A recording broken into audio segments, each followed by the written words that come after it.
They were already celebrating when I walked in, like I was the only one who didn't realize the party was over. The laughter hit me first, bright and careless, echoing across the marble floors of the country club ballroom Daniel had chosen for the evening. Crystal chandeliers hung low, casting warm light over polished tables dressed in ivory linens, each place setting arranged with a precision I used to admire.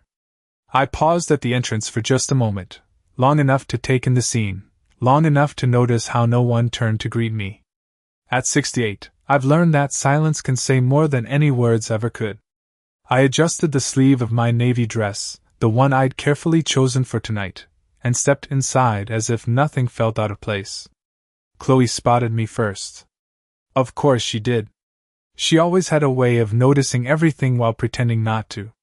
Her smile widened, perfectly rehearsed, as she crossed the room with a glass of champagne in hand. "Margaret, you made it," she said lightly, as though there had ever been a question. I returned the smile, the kind that doesn't quite reach the eyes but stays polite enough to pass. "Wouldn't miss it," I replied, my voice steady, even as something cold settled quietly beneath my ribs. She handed me a glass, her fingers brushing mine just long enough to feel intentional, then gestured toward the tables. "We've already started seating everyone," she added. I nodded and made my way through the crowd, offering small greetings, accepting compliments I didn't quite believe, until I found my place card. It was positioned near the far end of the room, not quite hidden, but not exactly honored either. I picked it up, reading it once, then again, just to be sure I hadn't misunderstood. "Margaret Whitmore, guest." The words sat there in elegant script, simple and deliberate. Guest. Not mother. Not family. Just guest. For a brief second, the room felt quieter, like the air had shifted around me. But I didn't react. I simply placed the card back down exactly where it had been and took my seat, smoothing the fabric of my dress as if that small movement could press everything else into place. Across the room, Daniel stood beside Chloe, laughing with a group of investors, his posture relaxed in a way I hadn't seen in years. He didn't look at me. Not once. And that, more than anything, told me exactly where I stood. The speeches began soon after, filled with gratitude, future plans, and carefully crafted words about legacy and growth. Chloe spoke with confidence, her voice carrying easily across the room as she thanked everyone who had supported their vision. I listened quietly, noting each phrase, each glance exchanged between her and Daniel, each subtle pause that seemed to carry more meaning than it should have. There was a rhythm to it, a pattern I'd seen before, though never quite this clearly. At one point Chloe raised her glass higher, her smile sharpening just slightly as she said, "Tonight is about new beginnings, about finally stepping into what's ours." The applause came instantly, warm and enthusiastic. I joined in, my hands moving in time with the rest of the room, my expression unchanged. But something about the way she said it lingered. What's ours? It was such a small choice of words. So easy to overlook. And yet, it settled heavily in my mind, like a piece of a puzzle I hadn't realized I was solving. I took a slow sip of champagne, letting the quiet burn ground me in the moment. Around me, the celebration continued, louder now, more confident, as if everyone had agreed on something I hadn't been told. I watched them, really watched them, the way you do when you stop listening to what people say and start paying attention to what they believe. And for the first time that evening, I understood something with perfect clarity. They weren't just celebrating. They were certain. Certain that whatever came next belonged to them. I set my glass down gently, folding my hands in my lap, my posture calm, composed, exactly as it had always been. If they noticed me at all, it was only in passing, just another quiet presence in a room full of noise. And that was fine. Because sometimes, the most powerful place to stand is the one no one thinks to question. The music swelled again as the servers began moving between tables with polished trays, their footsteps quiet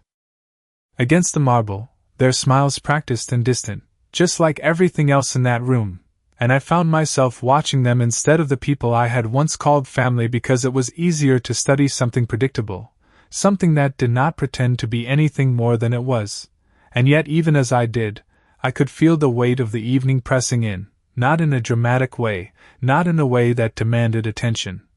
but in the subtle, quiet shifts that only become visible when you stop expecting things to make sense. I had spent most of my life believing that effort translated into belonging, that the years I poured into building a home, into raising Daniel, into supporting every one of his ambitions would naturally place me at the center of moments like this. But as I sat there, a few seats removed from the people who now occupied that center, I realized how carefully that belief had been rearranged without my noticing. Chloe moved through the room like she owned every inch of it, her hand occasionally resting on Daniel's arm, guiding him, positioning him, and each time she did, he followed without hesitation, without even the brief glance that might have acknowledged me across the room. And it was not the absence of attention that unsettled me, it was the ease of it, the way it had become so natural for him to exist in a version of his life where I no longer held a place. I picked up my fork when the first course was served, though I could not recall what had been placed in front of me, and I listened as conversations unfolded around me, fragments of sentences drifting in and out, discussions about investments, expansion, future properties, all spoken with a confidence that suggested decisions had already been made, that plans had already been set into motion long before tonight. "It is all finally coming together," someone at the table beside me said, his voice carrying just enough for me to hear, and another responded, "They timed it perfectly," followed by a quiet laugh that lingered a second too long, and I felt that same small shift again, the one that had started when I read that single word on my place card, a shift that did not demand panic. Only attention. I set my fork down carefully, aligning it with the edge of the plate as I had done countless times before, a habit formed over decades of hosting dinners where every detail mattered, where I believed that if everything looked right, it meant everything was right, and for a moment, I allowed myself to remember those evenings, the ones where Daniel would sit at the table long after the meal had ended, talking about his plans, asking for advice, trusting me in a way that felt unshakable. And I wondered, not for the first time, when that had changed, when those conversations had been replaced with brief updates and polite nods, when my presence had shifted from essential to optional. The second course arrived, and with it, another round of speeches, shorter this time, more relaxed, as though the formalities had already served their purpose.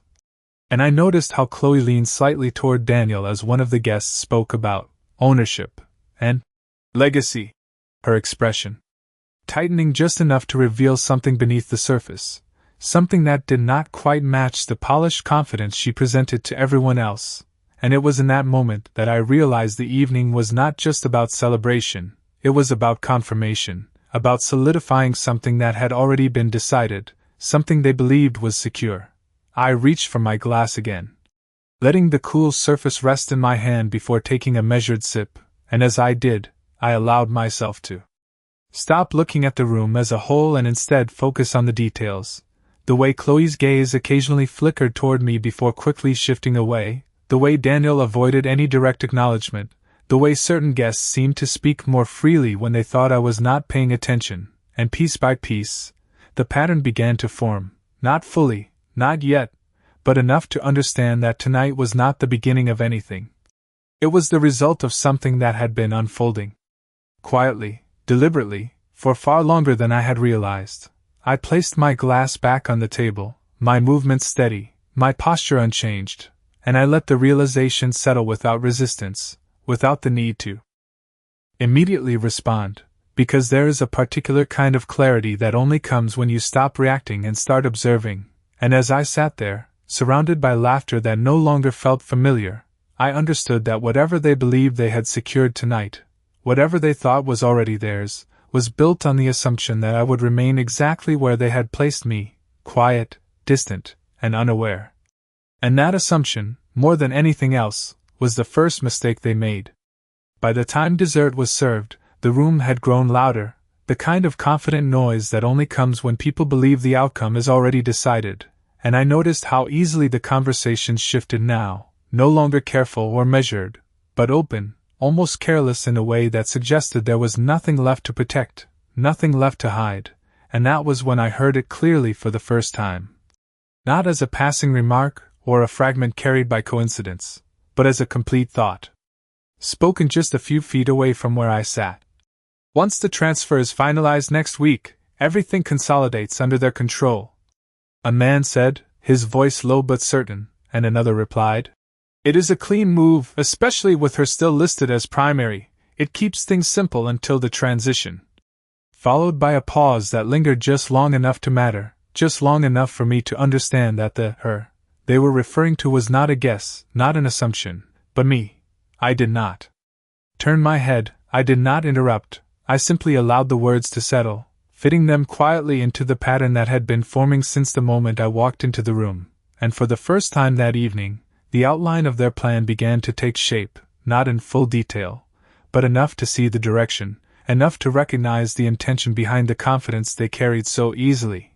I reached for my napkin and folded it once. Then again, a small, deliberate motion that gave my hands something to do while my mind moved through the possibilities, and I realized that whatever they had arranged, whatever they believed was about to happen, depended on one critical assumption, that I would remain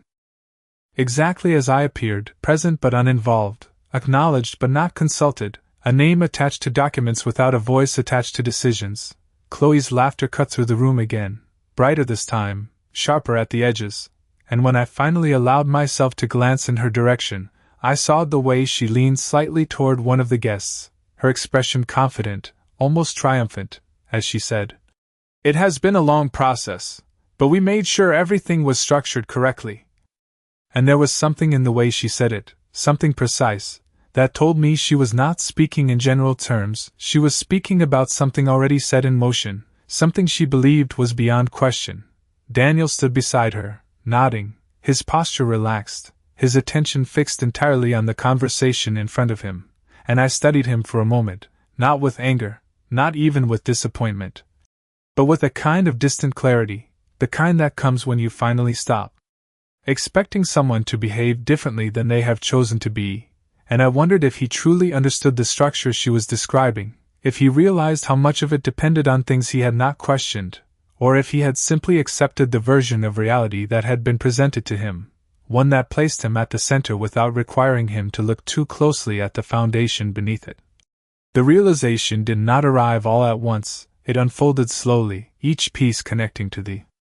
next until the picture became impossible to ignore, and with it came a shift, not emotional, not reactive, but deliberate, controlled, as though something inside me had quietly adjusted its position without needing to announce the change. I picked up my glass again, taking a measured sip, and allowed myself to consider the simplest possibility, that they had built their plan around access, around proximity, around the assumption that the legal structures in place were either temporary or easily altered, and that assumption, more than anything else, revealed the flaw they had not accounted for. I set the glass down and smoothed the edge of my napkin against the table, my movements calm, unhurried, the same as they had been all evening, and I understood then that there was no need to confront, no need to question, because whatever they believed was about to happen was already moving forward in their minds, already solidified into certainty, and certainty has a way of making people careless. Across the room, Chloe raised her glass again, drawing attention as she prepared to speak once more,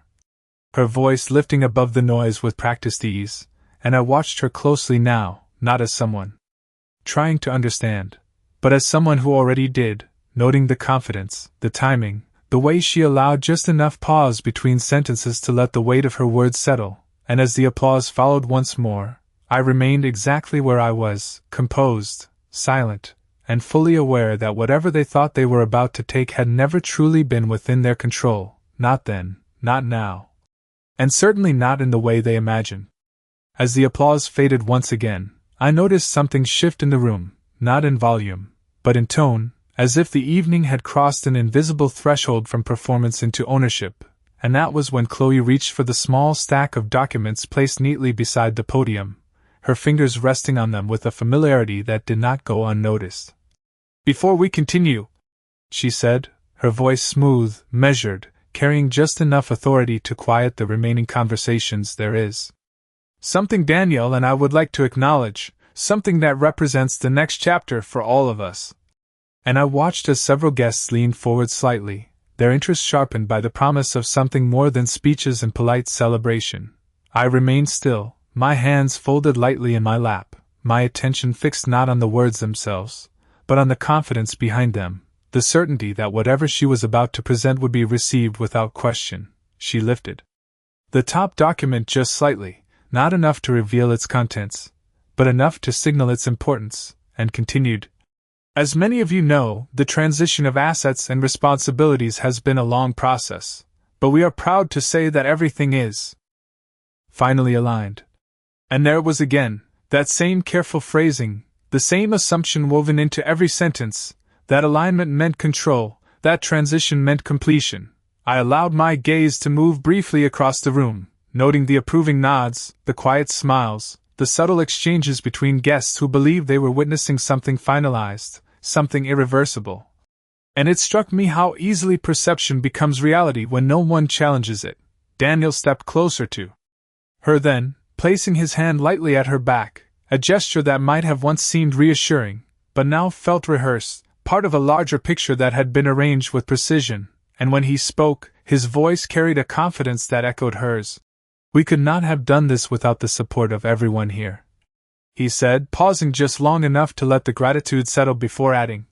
"And with everything now in place, we are ready to move forward, fully." And I considered that word carefully, fully, because it implied completion, finality, a closing of doors that, in their minds, no longer needed to be opened again. I felt no urgency, no impulse to interrupt or correct, only a quiet clarity that settled deeper with each passing moment, and I realized that what they were presenting tonight was not just a plan, it was a conclusion they had already accepted. One built on documents they believed they understood, structures they assumed were fixed, and roles they had assigned. Without ever confirming whether those roles had changed, Chloe began distributing copies to a few key guests, her movements deliberate, controlled, as if each step had been rehearsed in advance, and I watched as the papers passed from hand to hand, each recipient scanning quickly, nodding, offering quiet congratulations that carried the weight of agreement rather than scrutiny. I could see the edges of the pages from where I sat. The formal layout, the signatures, the familiar formatting of documents I had reviewed countless times over the years, and it was in that moment that the final piece settled into place, not as a shock, but as confirmation of what I had already begun to understand. They had built their certainty on visibility, on the assumption that what could be seen and presented was the entirety of the truth, and in doing so, they had overlooked the simplest detail, the one element that does not announce itself until it matters most. I adjusted slightly in my chair, smoothing the fabric at my knees, my posture unchanged, my expression calm, and I let them continue, let the room fill with their confidence, their congratulations, their belief that everything had been secured exactly as they intended, because sometimes, the most revealing moment is not when someone hides their intentions, but when they display them openly, convinced there is nothing left to question. And as I sat there, watching the documents circulate, hearing the quiet assurances exchanged between those who believed they were witnessing the end of a process, I understood with complete certainty that what they had prepared tonight was not the conclusion they thought it was, but the beginning of something they had not anticipated, something that did not require interruption, only time. The documents continued to move through the room, each set of hands treating them with the kind of casual certainty that only comes when people believe they already understand what they are holding, and I watched as one guest after another skimmed the pages, nodding as if confirming something they had expected all along, their expressions reflecting approval rather than curiosity. And it reminded me of how easily confidence can replace verification when the outcome seems obvious enough. I leaned back slightly in my chair, allowing myself a wider view of the room, and as I did, memories surfaced not as sharp flashes, but as quiet realizations, small moments from the past few years that now carried a different weight, a different meaning than they had at the time. I remembered the first time Chloe had suggested simplifying the structure of the family assets, her tone careful, almost deferential, as she spoke about efficiency and modernization, framing it as a benefit for everyone involved, and I remembered how Daniel had supported the idea without hesitation, trusting her understanding, trusting her intentions, and I had listened then with the same calm attention I carried now, asking questions, reviewing proposals, making adjustments where necessary, never once allowing the conversation to drift beyond what I could see, what I could verify. I recalled the meetings that followed, the quiet discussions with attorneys, the revisions that seemed minor to anyone not paying close attention. The clauses that appeared standard but were placed with intention, and I remembered how Chloe would occasionally glance at me during those meetings, her expression polite but searching, as if trying to determine how much I understood, how much I was willing to accept without question. I had given her nothing to measure, nothing to challenge, only the same steady presence I maintained tonight, the same composed silence that allowed others to reveal more than they intended. Across the room, Daniel was speaking again, his voice animated now, explaining something about future developments, timelines, expansion plans, and I noticed how easily he spoke about ownership, how naturally he used words like ours and we, without hesitation, without the pause that might have once existed, and I wondered if he had ever truly examined what those words required, or if he had simply stepped into them because they were offered with enough confidence to feel real. Chloe stood beside him, her posture relaxed, her attention moving between him and the guests with practiced ease, and every so often, her gaze would return to the documents, as if reassuring herself that they were exactly where they needed to be, exactly as she expected them to be, and it was in those small, repeated glances that I saw the foundation of her certainty, the belief that the visible structure was the complete structure, that what had been presented was all that existed. I reached for my glass again, not because I needed the drink, but because the movement allowed me to remain part of the scene without becoming the focus of it, and as I did, I reflected on the last meeting I had attended alone, weeks before tonight, when the final drafts had been reviewed, when the signatures had been discussed, when the timing had been set, and I remembered the quiet conversation that followed, the one that did not appear in any document, the one that ensured every visible arrangement was supported by something far less obvious, something that did not require explanation because it did not depend on agreement. I set the glass down carefully, my fingers releasing it without hesitation, and allowed my attention to return fully to the room, to the people who now believed they were standing at the conclusion of a carefully planned transition, and I realized that what they were celebrating was not just a moment, it was an assumption, one built on partial information, on selected visibility, on the belief that control can be established simply by presenting it. The laughter continued, the conversations grew more relaxed, and the documents remained in circulation, each one reinforcing the same narrative, the same conclusion. And I remained exactly where I was, composed, attentive, and entirely aware that everything they believed had been secured tonight had already been accounted for long before they ever chose to celebrate it, in ways they had never thought to question, in ways they had never thought to look. By the time the final round of applause settled into a softer hum of conversation, I could feel the shift fully take hold, not in the room, but within myself, a quiet recalibration that did not demand action, only patience, and I realized that everything I needed to understand had already been revealed, not through confrontation, but through their certainty, their willingness to display what they believed could no longer be questioned. I remained seated as guests began to stand, moving between tables with relaxed familiarity, their conversations now drifting into future plans, into assumptions about what would happen next, and I listened without appearing to listen, catching fragments that confirmed what I had already pieced together, mentions of timelines, of restructuring, of decisions that had clearly been made without my presence being considered necessary. I rose slowly, smoothing the fabric of my dress as I did, and allowed myself to move through the room at an unhurried pace, offering polite smiles, brief acknowledgments, nothing that invited conversation, nothing that disrupted the narrative they were so comfortable continuing. As I passed one of the smaller tables near the edge of the ballroom, I noticed a copy of the documents left unattended, its pages slightly misaligned, as though someone had set it down without much thought, and for a moment, I paused, not long enough to draw attention, just long enough to let my gaze rest on the familiar formatting, the carefully structured paragraphs, the signatures placed exactly where they were meant to be, and I did not need to read the details again. I already knew what they contained, and more importantly, what they did not. I continued walking, my steps measured, deliberate, until I reached the far side of the room where the windows overlooked the city, the lights stretching out into the distance, steady and indifferent. And I allowed myself a brief moment there, not to reflect on what had been said, but to confirm what had already become clear, that the structure they believed they had secured was built on a foundation they had never fully examined. Behind me, Chloe's voice carried once more, softer now, more intimate, as she spoke with a smaller group, and I could hear the satisfaction in her tone, the quiet confidence of someone who believes the outcome is already decided. And I wondered if she had ever considered the possibility that control is not determined by presentation, but by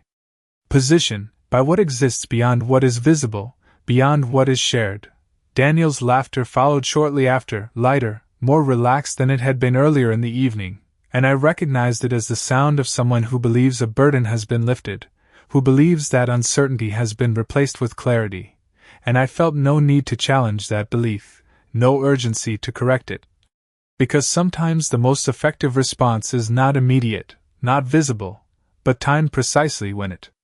carries the most weight. I turned slightly, allowing my gaze to move across the room one last time, taking in the details I had once overlooked, the dynamics that had shifted gradually over time, the roles that had been reassigned without discussion, and I understood that what they had built tonight was not just a plan, but a narrative, one that depended entirely on my silence being interpreted as absence rather than awareness. I moved back toward the center of the room, my posture unchanged, my expression calm, and I allowed the evening to continue without interruption, without correction. Because there was no value in altering their perception now, not when their certainty was still forming, still solidifying into something they would rely on. As I reached my table once more, I picked up my glass for the final time, not to drink, but to hold, to anchor myself in the moment as it unfolded exactly as they intended, and I realized that the next step did not require force, did not require confrontation, only timing, only the quiet certainty that comes from knowing where everything truly stands. And as the conversation around me continued, uninterrupted, confident, I allowed myself the smallest shift in perspective, not outwardly visible, not something anyone would notice, but enough to mark the moment where observation ended and intention began, because from this point forward, every decision I made would not be a reaction to what they had done, but a response to what they had failed to understand. The room reached its peak not with a single announcement, but with a gradual rise in confidence, a subtle shift where conversations no longer circled around possibility but settled firmly into assumption, and I could see it in the way people stood closer together, in the way their voices carried without hesitation, in the way Chloe allowed herself to relax just enough to reveal what she had been holding in all evening. She stood near the center now, surrounded by a smaller circle of guests who leaned in as she spoke, her tone softer but more assured, and I moved just close enough to hear without being seen as part of the conversation, positioning myself as I had done countless times before, present but unnoticed. "By next quarter, everything will be fully integrated,"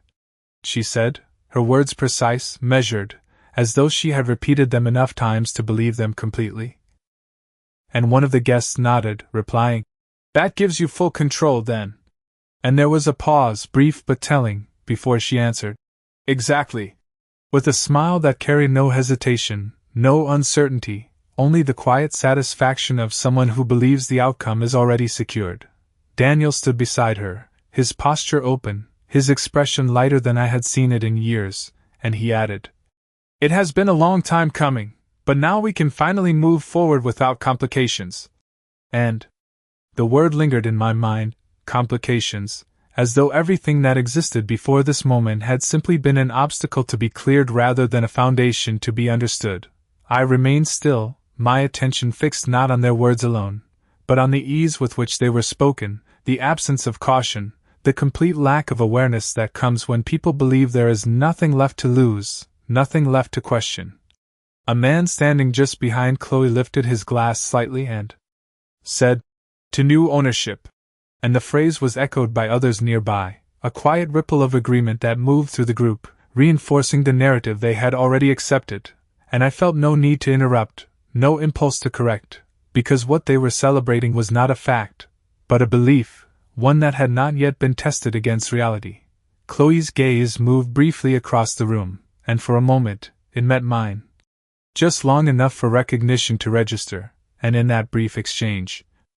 I saw something flicker, not doubt, not yet, but awareness, the faint realization that I was not as removed from the moment as she had assumed, and yet she held her expression steady, her smile returning almost instantly as she turned back to the conversation, dismissing the moment as insignificant, as something that did not require further attention. I allowed my gaze to drift away just as easily, offering her nothing to hold on to, nothing to challenge, and I continued to observe as the celebration reached its quiet conclusion, not with a formal ending, but with the gradual dispersal of certainty into smaller, more personal conversations, each one reinforcing the same idea, the same assumption. That everything had been finalized, that control had been established, that the future was already theirs to define. I picked up my glass once more, not to drink, but to occupy the moment, to remain part of the scene without becoming the focus of it, and I listened as plans were discussed more openly now, timelines extended into the future, expectations set without hesitation. And it became clear that what they were building tonight was not just confidence, but dependency, a reliance on a structure they believed was already theirs. I set the glass down slowly, my movements deliberate, unchanged, and I understood then that this was the moment they would remember, the moment they would point to as the beginning of their control, the night they believed everything had shifted in their favor, and I allowed that understanding to settle without resistance, without urgency. Because the strength of their belief would only make what followed more absolute, more undeniable. Around me, the room continued to hum with quiet satisfaction, the kind that lingers after a decision has been made, and I remained exactly where I was, composed, silent, fully aware that what they had just celebrated was not the culmination of their plan, but the height of their misunderstanding, a moment that would hold its shape only until it was forced to meet something they had never accounted for. Something they had never thought to question. Something that had been present all along, waiting not to be revealed, but simply to be acknowledged at the precise moment it could no longer be ignored. It happened quietly, without announcement, without the kind of build-up that usually signals a shift, and that was precisely why it carried weight. Because moments that truly change everything rarely arrive with noise, they arrive with presence. I noticed him before anyone else did, standing just inside the entrance with the same composed posture I had known for years, his dark suit unremarkable against the backdrop of the room. His expression neutral in a way that suggested he was not there to participate, only to observe, and as he took a few measured steps forward, I recognized the familiar rhythm of someone who does not rush because he never needs to. Conversations continued around him, laughter carried on, and for a few seconds, nothing changed, until one of the guests near the entrance turned, his expression shifting slightly as recognition set in, and then another, until the quiet ripple of awareness began to move through the room, subtle at first, then unmistakable. Chloe noticed it next, her voice trailing off mid-sentence as her gaze followed the direction of the others, and I watched the exact moment her confidence paused, not broken, not yet, but interrupted, as she tried to place the unexpected presence within the structure she believed she controlled. Daniel turned more slowly, his reaction delayed by the momentum of the conversation he had been leading, but when he finally saw him, I saw something else flicker across his face, not recognition alone, but uncertainty. The kind that does not come from confusion, but from the sudden realization that something has entered the room that was never accounted for. The man stopped a few feet from their table, offering a polite nod to those nearest to him before allowing his attention to settle on Chloe and Daniel. And when he spoke, his voice was calm, measured, carrying just enough to be heard without needing to demand it. "I apologize for the interruption," he said, his tone even, professional, "but I was asked to deliver a clarification regarding the documents that were shared this evening." And there it was, not an accusation, not a challenge, just a statement, simple and precise, and yet the effect was immediate. The room did not fall silent, not completely, but the noise shifted, lowered, as attention began to gather, curiosity replacing certainty in small but noticeable ways, and I remained exactly where I was, my posture unchanged, my expression steady, as though nothing unexpected had occurred. Chloe recovered first, her smile returning with careful control as she stepped slightly forward, her voice composed as she responded. I am not sure what clarification would be necessary. Everything has already been finalized. And the man inclined his head slightly, acknowledging her words without agreeing with them. Of course, he replied. And that is precisely why the clarification is important. And he reached into the folder he carried, removing a single document, not thick, not elaborate, just one page, and he held it with the same quiet assurance he had brought into the room. Daniel stepped closer, his expression tightening just slightly as he glanced at the paper, then back at the man, as though trying to anticipate what would be said before it was spoken. But anticipation is not the same as preparation, and I could see that whatever they had planned, this was not part of it. The man continued, his tone unchanged. The documents currently in circulation reflect a proposed structure, not an executed one, and while they reference asset alignment, they do not supersede the primary ownership designation, which remains unchanged. And he paused, not for effect, but to allow the words to settle, to be understood in the exact way they were intended, and I could feel the shift deepen, not dramatic, not explosive, but unmistakable. As the room began to absorb what had just been said, Chloe's smile held, but it no longer carried the same ease, the same certainty, and Daniel's posture stiffened just enough to reveal the tension beneath it, and I remained still, silent, fully aware that the moment they had built their confidence upon had just been placed in a different light. One that did not require confrontation, only recognition, because sometimes the most powerful reversal does not come from force, but from the simple act of allowing the truth to stand exactly where it has always been, waiting to be seen. For a moment, no one spoke, not because they did not understand what had been said, but because they understood it too well, and the certainty that had filled the room only minutes before began to shift into something quieter, something far less stable, as if the foundation beneath their assumptions had been gently, but decisively, moved. Chloe was the first to respond, her voice still controlled, still measured, but lacking the ease it had carried all evening. There must be some misunderstanding, she said, her smile returning in a form that felt more practiced than natural, and the man simply shook his head slightly, not dismissive, not confrontational, just certain. There is no misunderstanding, he replied. The ownership designation has remained consistent, and it is clearly stated in the registered documents. And he extended the page toward Daniel, who took it with a hesitation that did not go unnoticed. I watched as Daniel's eyes moved across the paper, his expression tightening in small, almost imperceptible ways, the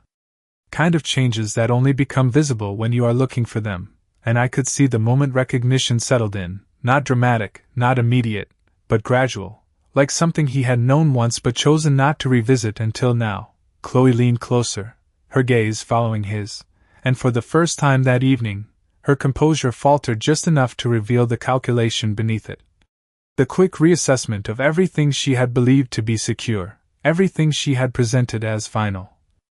Around them, the room had grown quieter, conversations lowering into murmurs, attention drawn not by spectacle, but by the subtle unraveling of certainty, and I remained exactly where I was, my hands resting lightly against the table, my posture unchanged, as though I were simply observing a moment that did not require my involvement.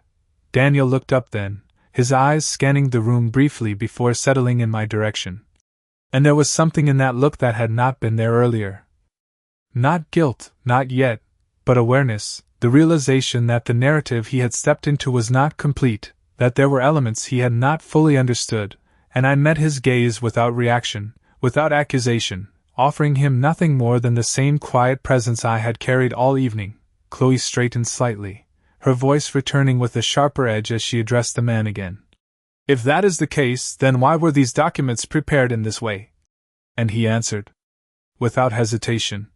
because they outline a potential restructuring, one that requires authorization that has not been granted. And the words settled into the room with a clarity that left little room for interpretation. I could see the shift now, not just in Chloe or Daniel, but in the guests around them, the subtle change in posture, in expression, as the narrative they had accepted began to lose its certainty, replaced by something more cautious, more observant, and I understood that this was the moment where belief meets reality, where assumption is forced to adjust to fact. I rose then, not abruptly. Not in a way that demanded attention, but simply as someone preparing to leave, smoothing the front of my dress with the same calm precision I had maintained all evening, and as I did, I felt the weight of the room shift slightly, attention following movement more than words, more than explanations, and I took a few measured steps forward, passing by the table where the documents still rested, untouched now, their significance altered without a single page being changed. As I moved toward the exit, I allowed myself one final glance back, not at Chloe, not at Daniel, but at the room itself, at the space where certainty had once filled every corner and now lingered only in fragments, and I understood that nothing I could say would carry more weight than what had already been revealed. I continued walking, my steps steady, unhurried, leaving behind the quiet tension that had replaced the earlier celebration, and as the doors closed softly behind me, the noise of the room fading into something distant, I felt no need to revisit what had been said, no desire to explain or justify, because everything that mattered had already been established long before tonight, in ways that did not require acknowledgement to remain true, and as I stepped into the cool night air, the city lights stretching out before me, I carried with me the simple certainty that while they had spent the evening celebrating what they believed they had secured, the only thing that had truly changed was their understanding of what had always belonged exactly where it was.